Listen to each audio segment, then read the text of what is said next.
Thanks for joining us on the Media News. I'm Nifemi Oguntoye. The police in Kano have confirmed the death of 12 persons, including 2 suicide bombers, in Tuesday's bomb attack on the Kano Line motor park. Commissioner of Police Ibrahim Idris told journalists at the bomb scene that the bombers entered terminal with a minibus under the pretext of looking for passengers. The bombers, who were said to be between the ages of 17 and 19, detonated the bomb as soon as the bus was filled. The incident happened about 3 p.m. We had a bomb blast, and by the time we rushed here, we discovered that there was a bomb blast at this Kano line in Ofa Nasarawa area in Kano State, in Kano City. So far, we've conducted just some preliminary investigation on the site, while detailed investigation will continue. What we have found out so far at the moment is that, as you can see, it involves 3 vehicles: a Sharon bus, a second bus, and a car, a golf car. We estimated that about 12 people have died in this blast. And from the information we gathered at the scene, it seems that the bombers, 2 of them, these 12 included 2 bombers. It seems that the 2 bombers came in that Sharon car as passengers from outside the city. So they came in, they are driven as passengers. In the process of moving out of the vehicle, after arriving at the motor park, that's the time they detonated the bomb. As I indicated, investigation is ongoing, and obviously you are going to be available of further development. Meanwhile, another suicide bombing has again occurred in a commercial bus in Potiskum, Yobe, attacking a bus. The suicide bomber was said to have disguised as a passenger to get onto the bus before detonating, killing scores of people. 10 persons, including the male suicide bomber, have been confirmed dead following the bomb blast, and their bodies deposited at the town's general hospital. Potiskum has suffered several bomb attacks in recent times, and this latest one is coming 2 days after another suicide bombing, allegedly by a 7-year-old girl. In a swift reaction to that, President Goodluck Jonathan has described the suicide bomb attacks as a sign of desperation by Boko Haram. He also commiserated with the families of victims of the bomb attacks, which he tagged callous act. President Jonathan said in a statement in Abuja that the decision to bomb soft targets is a sign that the insurgents are feeling the impact of the counterinsurgency operation of the Nigerian armed forces and the regional allies. He also assured all Nigerians that the people of the northeastern states that the days of mourning victims of incessant terrorist attacks in the country will soon be over. This, according to him, is because the tide has now turned against Boko Haram. President Jonathan noted that his administration will continue to take steps to guarantee the success of ongoing military operations against the group, as well as reduce its ability to recruit, groom, and brainwash young people. The House of Representatives has also hailed the military and the federal government on the current effort in combating insurgency in the northeast. The federal lawmakers commended troops for retaking Baga and other towns previously occupied by Boko Haram insurgents. Raising a motion at Tuesday's plenary, a member from Borno State, Tahir Mongono, says the military authorities deserve commendation for liberating Mongono and other towns in the northeast. He, however, urged the military to sustain the current success used in tackling the insurgents. Other lawmakers also supported the motion, saying it's necessary to encourage the military on its current efforts at securing lives and properties in the northeast. The House also commended President Goodluck Jonathan for playing a good role in the recent achievements of the military in the fight against insurgency. The federal legislators noted that the success of the military operations will enhance the credibility of the rescheduled general elections. The All Progressives Congress, in also celebrating the military, has lauded efforts of the Nigerian military in its recent victories against the Boko Haram insurgents. On the other hand, the APC berated President Goodluck Jonathan for allowing the Boko Haram menace to fester, leading to the deaths of over 15,000 Nigerians and the displacement of over 3 million others in the past 6 years. The party made their statement through its National Publicity Secretary, Alhaji Lai Mohammed, in London. The party also hailed the military for the successes it has recorded in the battle against Boko Haram in recent times, saying the string of the victories confirmed the party's stance that the Nigerian military can hold its own anywhere and anytime if provided with the necessary equipment and if the morale of the troops is not undermined. The APC says the president has deliberately allowed the Boko Haram crisis to fester because he and his team saw it as their trump card for winning re-election in 2015 by carrying local and global sectarian sympathy with a group killing Christians narrative that totally distorts the fact that Boko Haram is a band of marauders who have no consideration for ethnicity, regionalism, religion, or any other thing beyond their mad disposition to terror. The APC Presidential Campaign Organization has now challenged the federal government and the Nigerian Maritime Administration and Safety Agency (NIMASA) to account for the 800 million and 50 billion naira for the Cabotage Vessel Finance Fund. It also demanded for a list of beneficiaries, even though the agency disbursed funds in line with the nation's law. The party's campaign team alleged that the fund was money derived from the 2 oil contracts under the cabotage regime, which is now being used for non-shipping purposes. Its spokesman, Garba Shehu, said in a statement that Nigerians deserve to know what happened to the money accumulated under the CVFF fund. This, he noted, is against the backdrop of claims that the fund may have been diverted for other purposes like campaign for the PDP presidential candidate. The Federal High Court in Abuja has referred another suit challenging the eligibility of President Goodluck Jonathan for the 2015 election to the appeal court. The suit is seeking legal clarification on the actual number of years President Goodluck Jonathan and his deputy Namadi Sambo have spent in office. Ruling on the matter on Tuesday, Justice Ahmed Mohammed read out the provision of Section 295, subsection 2 of the 1999 Constitution. He held that the appellate court is in position to give interpretations to sections 135 and 137 of the Constitution as they relate to tenure of the office of the president. Justice Mohammed noted that the questions that were posed before the court for determination by the plaintiffs were the same in content and fact with the suit earlier referred to the Court of Appeal by judicial interpretation. Meanwhile, a Lagos Federal High Court hearing the money laundering case against former Aviation Minister Femi Fani-Kayode has ordered the release of his passport by the Economic and Financial Crimes Commission on request. Oluwaseyi Adegoke, who was at the court hearing, files in this report.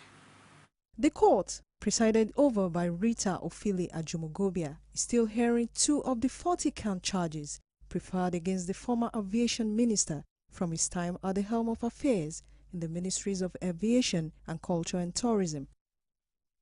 The accused was said to have carried out financial transactions without going through due process or any financial institutions. He pleaded not guilty to the charges against him. I'm very, very confident about the case. I've been through this many times before. I don't like to talk about matters that concern me in court. But again, since you asked, I'm very confident. We started at 19.5 billion. It was knocked down to 200 million naira, which I was accused of stealing, from 19.5 billion to 200 million, then to 100 million, then to 99 million, and now we're down to 1 million and 1.1 million naira. I'm accused of laundering. That's about $5,000 each, accused of laundering that. I've done absolutely nothing wrong. We have consistently protested our innocence in this matter. We're glad to be in court.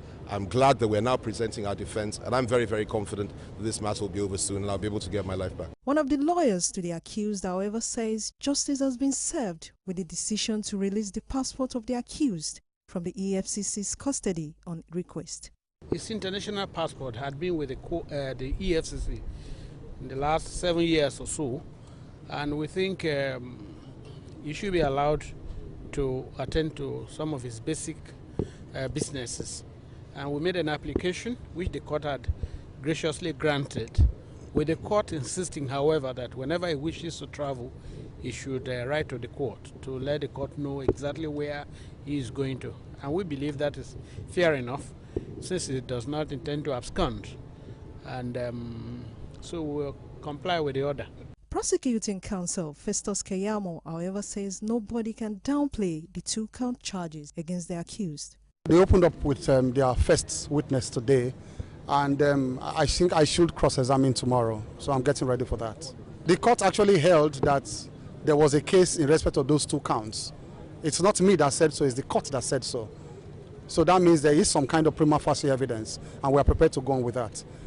And I'm sure you know too, that in the world of criminal law, 1 count is enough. I hope you know that. So nobody should downplay the fact that only 2 counts are remaining. The hearing continues on Wednesday for further cross-examination of witnesses for the defense. Oluwaseyi Adegoke, CoreTV News, Lagos. They also commented on the credibility of the audio tape making the rounds on social media as regards the credibility of the June 21 Ekiti governorship election. Fanikaude says nothing in the tape suggests elements of rigging the Ekiti gubernatorial elections as claimed by the All Progressives Congress, and that the opposition party should instead be accused of rigging.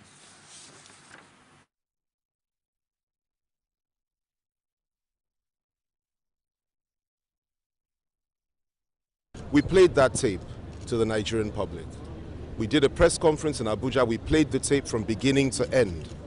And nothing that was said in that tape suggested by Fayose, by Obanikoro, by Adesion, the Honorable Minister for Police Affairs, and anybody else, nothing that was in that tape suggested there was any element of rigging or counsel to rig from any of those key people to the army officer or to any of the security officials there. Absolutely none. I would urge you and every single Nigerian that's interested to listen to that tape carefully from beginning to end. And you will find that there was nothing that was suspicious, nothing that was wrong. What they were saying, at least my understanding of it was this, what they were saying was they were urging the military, they were urging the soldiers, they were urging the police to ensure that they did a good job and to ensure that everybody was allowed to vote peacefully. And I don't believe there's anything wrong with that. So this thing that they keep on talking about, this Fayose tape, is absolute bunkum. I suggest people should listen to that tape. I would also suggest that people should also go and view the tape that we put out, where you saw APC supporters thumbprinting ballot papers in Osun State in support of Rauf Aregbesola. That was very clear, completely illegal. It was a criminal offense. We called for the police to investigate that, and we called for the APC to desist from behaving in that way. And so if you're looking for tapes that are incriminating, don't look towards Ekiti and Fayose, look towards the APC Osun State and the APC generally. 11 former Niger Delta warlords have declared that there might be chaos in that region if general elections scheduled for March 28 and April 11 are not free and fair. They also vowed to resist any attempt to deploy troops to intimidate eligible voters in the region before, during and after the elections.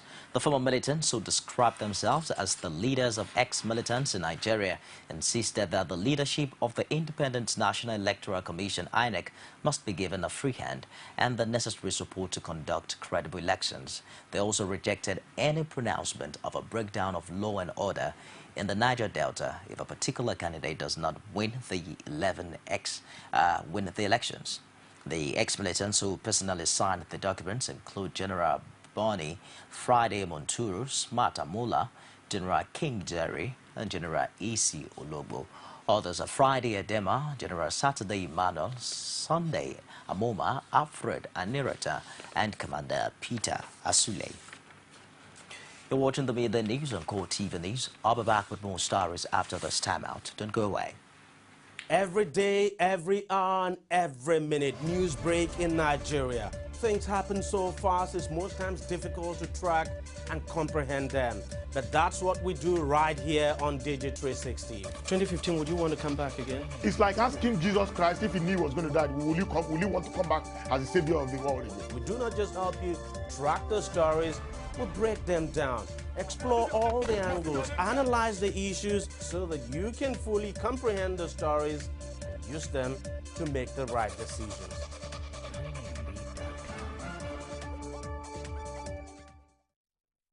Thanks for joining us again. You can also get all of our top stories on any of the social media platforms. On Facebook, it's facebook.com/CoreTV News. Our Twitter handle is at CoreTV News NG. We're also streaming live on YouTube. It's youtube.com/CoreTV for space and news.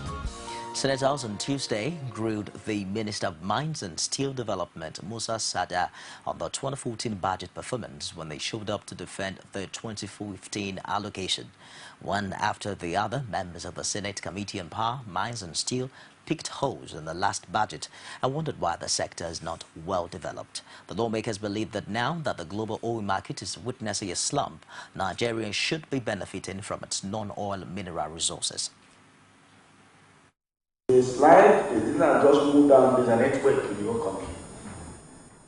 Everybody's running a task like that. Look at the budget that is being brought here. This looks like a negative budget. I look at Power and Steel, I see some project 1.something million. It's funny. Making everybody look like a country of zombies. It's not good. It's not good. I'm not happy. These things are known. This diversification, these resources we have, we know they are there. And in most places, illegal miners are taking them away. Illegal miners are taking them away with even crude method of extraction. We have to sit on and be serious in this country. We have to understand. A situation where we consider a budget, have it approved, then somebody sits in an office and refuses to make releases. On the basis of that, ministers and other agencies officials are made to award contracts. At the end of the day, releases are not made. Somebody declares that there is a surplus, and you tell me that there is an economy that is growing. It's simple planlessness, and this is frustrating, and this cannot go on. The government has to put in money and do a lot more studies in the code that we have. Because for you to be able to establish a power plant, you must know the size of the resource. When you are putting a power plant, you must even give it the age that it's going to last for 20 years. Then you must have resource enough to last for 20 years. And to be able to establish this information requires money. And investors coming in will not simply invest money to acquire information. They want to invest money to start a business and start making money. So this particular, the advice also, government needs to invest in that particular aspect. Of the Federal House of Representatives became rowdy and tensed when members argued on the motion moved by Aliyu Madaki to curb the perceived excesses of Assistant Inspector General of Police Joseph Umbo, saying that he should be relieved of any role in the conduct of the 2015 general election. Madaki hinged his motion titled Violation of the Constitution and Disrespect for the Rule of Law by Assistant Inspector General of Police AIG Umbo Joseph Umbo on the utterances and actions of Umbo, which he says were at variance with the Constitution and provisions of the Electoral Act. Citing the Governor's Immunity Clause in the Constitution, Madaki says Umbo allegedly directed all officers and men in his command to disregard any immunity being enjoyed by any governor, which action amounted to a violation of the Constitution. The House members entered into a shouting match when Linus Okore challenged the motion on the grounds that Umbo was unavailable to defend himself. The noise grew deafening as House members would not let Okore speak. In a bid to calm the situation, Emeka Ihedioha, Deputy Speaker who presided over the sitting, moved for a voice vote on the matter. But the voice votes were not clearly defined, and Ihedioha sent the motion to the Committee on Police Affairs for investigation. Umbo was earlier reported to have declared that for every policeman killed during the election, 20 civilians would be killed in return. He echoed similar sentiments last weekend during the inauguration of the Olorun-Shogo 2 power station by Mr. President. The leadership of the Oyo State House of Assembly has assured residents of a thorough scrutiny of the financial expenditure report for the 33 local government councils under caretaker supervision submitted to the House by the Auditor General of each council. According to the Chairman, House Committee on Information and Orientation, Kolade Olagunju, the report, which has been submitted to the Public Accounts and Appropriation Committee, will make their findings known to the public in 7 days. And it's for the benefit of the populace. The reports have been submitted now, directed to the appropriate committee. So until the committee reports back, definitely I won't be able to have enough information to dish out. So let them finish their work, then we'll get back.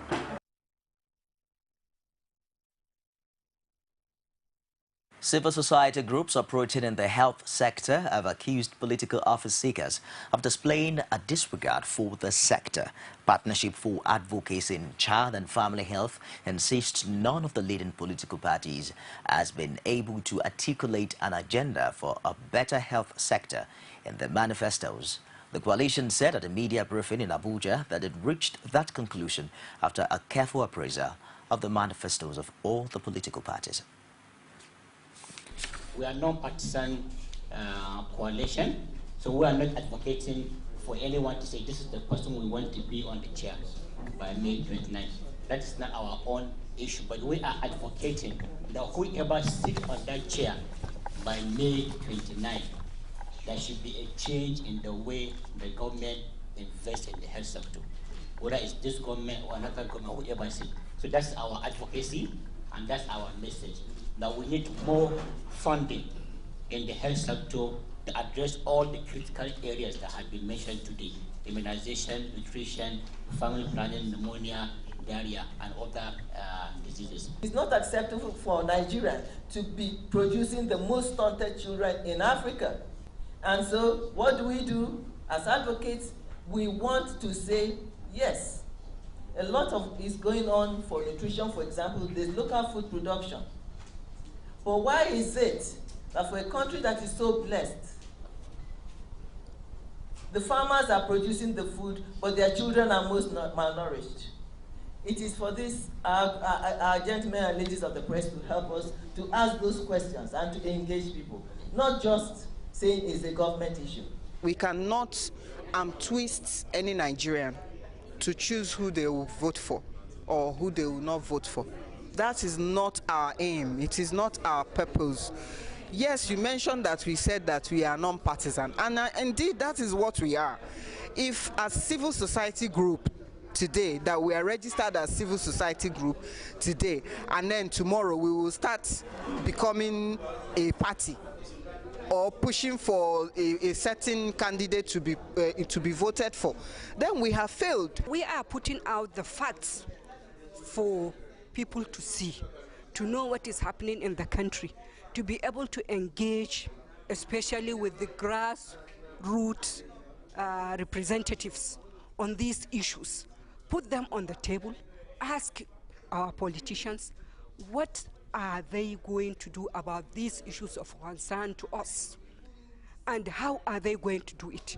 It is not only telling us that you are going to tackle nutrition or you are going to tackle childhood diseases. How are you going to do it? That is what we want our people to know.